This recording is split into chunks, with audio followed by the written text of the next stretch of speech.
Sir first మేము ఏం చేసినామంటే ఆమె ఈటే ఈటే లలిత ఆమె పేరు.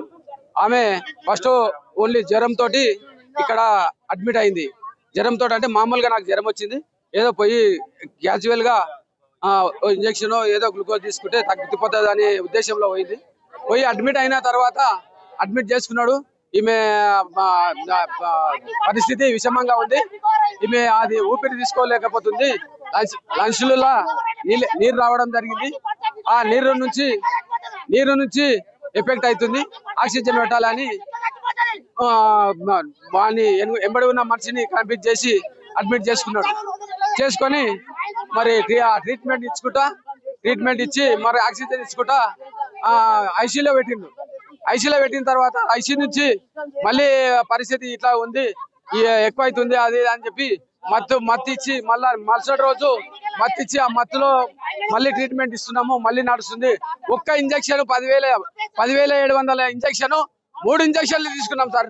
3 ఇంజక్షన్లు తీసుకుంటే కూడా అది మల్టీవిటామిన్ ఇంజక్షన్, అది ఆ బాడీ ఇంప్రూవ్ అవుతలేదు. ఆ ఇంజక్షన్ ఇస్తేనే ఇంప్రూవ్ అవుతుంది అంటే 10,000 పెట్టి 2 సార్లు తీసుకున్నాము. మళ్ళీ ఒకసారి 3వ రోజు కూడా మళ్ళీ 10,000 పెట్టి మళ్ళీ తీసుకున్నాము. ఎన్ని మందులు రాస్తే అన్ని మందులకు కోఆపరేట్ చేసినాం మేము. మాది ఎలాంటిది లేదు. ఎన్ని రికవర్ అవుతున్నా అంటే రికవర్ అవుతుంది అని చెప్పిండు. రికవర్ మమ్మల్ని ఎవరిని కూడా లోపలికి రానియకుండా కనీసము మా పేషెంట్ కు ఇడ్లీ తినే పెడతాం సార్, పాలు ఇస్తాం సార్, కొంచెం జ్యూస్ తాపుతాం సార్ అంటే మేమే తాపుతాం, మేమే ఇస్తాం, మీరు ఎవరు రావద్దు, ఇన్స్పెక్షన్ అవుతుంది మీరు లోపలికి వస్తే ఇన్స్పెక్షన్ అవుతుంది, రావద్దు అన్నాడు. 40% రికవర్ అయినాడు. రికవర్ అయింది ఎప్పుడు చెప్పిండు? 3 తర్వాత రికవర్ అయింది. 4 గంటలకు 3 రికవర్ అయింది. హార్ట్ బాగుంది, మరి 2 యూరిన్ బాగుంది. ఈ 2 ఏం ప్రాబ్లం లేదు, మంచిగా ఉంది.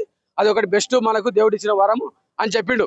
అప్పుడే 4 గంటలకు చెప్పి మళ్ళీ ఒక ½ అవర్ తర్వాత అంటే సరే సార్ పర్వాలేదు, ఇట్లా ఈ పరిస్థితి అయింది అని ఇది చేసినాం.